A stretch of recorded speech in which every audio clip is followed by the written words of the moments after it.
What's going on, my trainer club? Today I'm going to get you to be prepped, ready to go for the Piplup Community Day in Pokemon Go. So welcome to the trainer club. Here we go.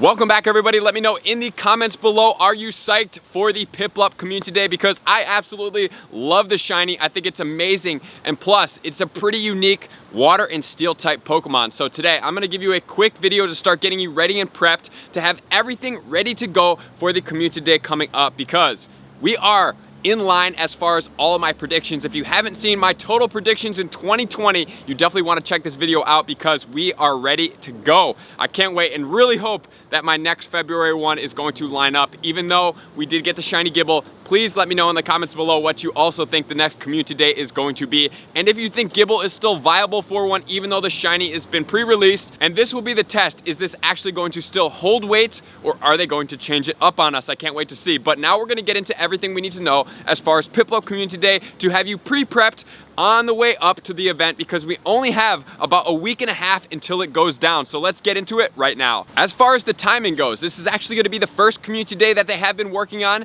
and I've seen some people, including Zoe, thank you for doing all of your amazing work. We have a split in the time zones, right? So for the Northern Hemisphere, we're gonna go from 11 to 2 p.m., 11 a.m., 2 p.m. And then for the Southern Hemisphere, you're gonna go from 3 to 6 p.m. to combat some of the heat waves. So you could do it a little bit later in the day, which is pretty cool, and not have to do it in the middle. So super grateful for that, but make sure to know, where do you reside, the Northern or the Southern Hemisphere, and then you're going to have to correlate for that. So the bonus for this event is going to be the 1/4 incubator distance, which is gonna be my tip number one. Make sure to have and start stocking up on 10-kilometer eggs right now. So you need to be going through and hatching. And also, we do have Adventure Sync Hatchathon bonus, which if you guys did see my video, I recommended that you walk 100 kilometers for the week because I thought we were gonna have a boosted bonus. And actually, if you do walk 100 kilometers, you're going to get 91,500 Stardust if you put on a star piece. So you absolutely must walk that much. Like, that's a ton of Stardust, guys, just for one particular task. So make sure to do that. Make sure to have 2 egg spots cleared out as well, because typically, not every single time, but majority of the time, you're going to get a 5-kilometer egg, and then you're going to get a 10-kilometer egg, which has a limited egg pool, which could be better things such as Riolu. So make sure to have that there as well. So you guys want to start clearing out your inventory, getting this stocked and ready, which is going to bring me to my tip number 2, which has to deal with hatching eggs,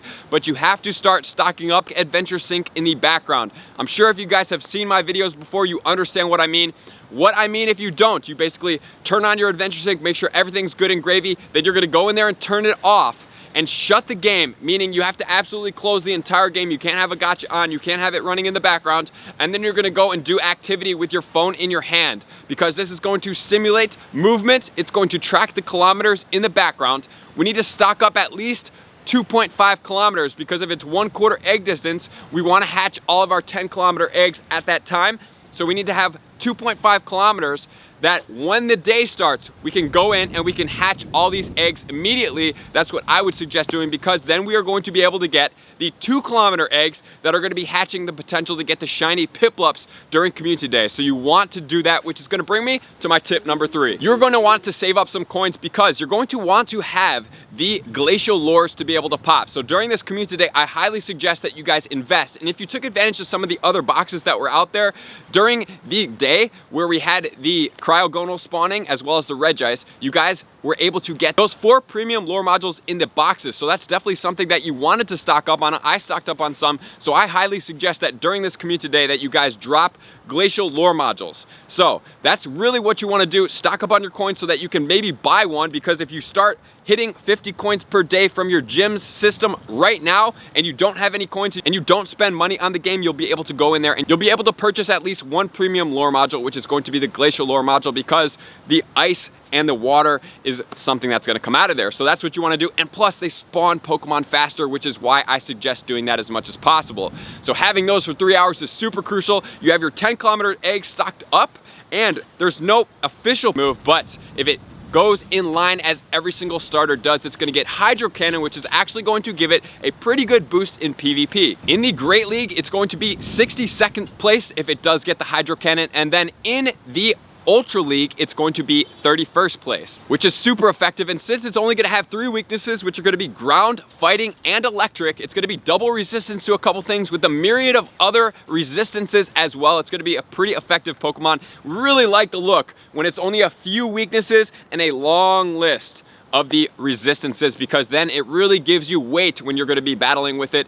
But it is a little bit more heavy on the attack, a little bit less on the defense and stamina, but it's not incredibly low. It's not like an attacker heavy type Pokemon like a Gengar. It does hold some weight. So additionally, you want to start stocking up on those Ultra Balls. Try to get as many as you possibly can. Dump your Great Balls, and you might even have to dump some Pokeballs as we're getting closer if your bag's a little bit tied up like mine is with the rare candy, because I'm waiting for the Gen 5 dragons, even though I don't know when it's coming out. I just don't really have any Pokemon that I can dump a tremendous amount of rare candy in, because I have a good amount of candy in a lot of Pokemon.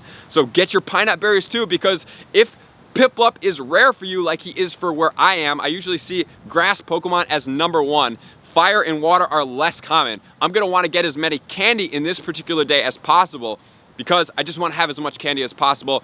This is where I do it on these days, these 3-hour windows. So the Pineapple Berries are going to be a must. I would say 200 plus Pineapple Berries. I would say 400 about Ultra Balls if you're going to grind hard. And then you're going to need some of the incubators, which you could definitely check out the adventure box, but there's probably also going to be a box as well. And then if you grind hard, which I'm going to do, I'm probably going to be using some of the star pieces, and then I might even do a little bit of friendship bonuses. So try to push some of your friends up, get them ready to go, and then hit them on the beginning of Community Day if you're going to use a lucky egg for something. And we also have Heatran out, so you're going to be ready, prepped to be hunting on those shiny Heatran, which I can't wait to put out my raid day vlog for you guys. So I appreciate all you guys tuning in. Get out there, be prepped, get ready for these amazing shiny Piplups coming on Sunday for you guys. So thank you to all my likers, commenters, subscribers, and Patreon members for taking their subscriptions to the next level. I'm gonna see you out on that next video. Peace!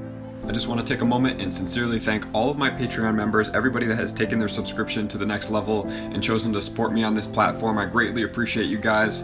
As a growing channel and really trying to grow and improve as much as I possibly can, I really appreciate the extra support. You guys mean the absolute world to me.